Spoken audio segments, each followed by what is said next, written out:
ফেব্রুয়ারিতে নির্বাচন হবে না।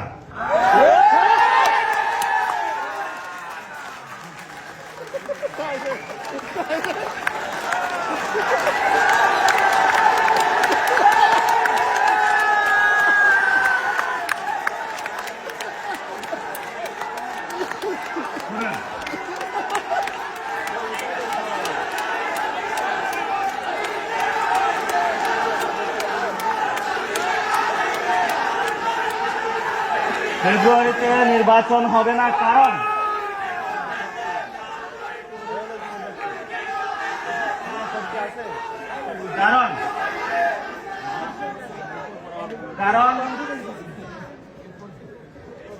যদি ফেব্রুয়ারিতে নির্বাচন হয়, আমার যে ভাইয়েরা শহীদ হয়েছিল, রক্ত দিয়েছিল সংস্কারের জন্য, একটি নতুন সংবিধানের জন্য, তাহলে কবরে গিয়ে তার লাশটা ফেরত দিতে হবে এই সরকারকে।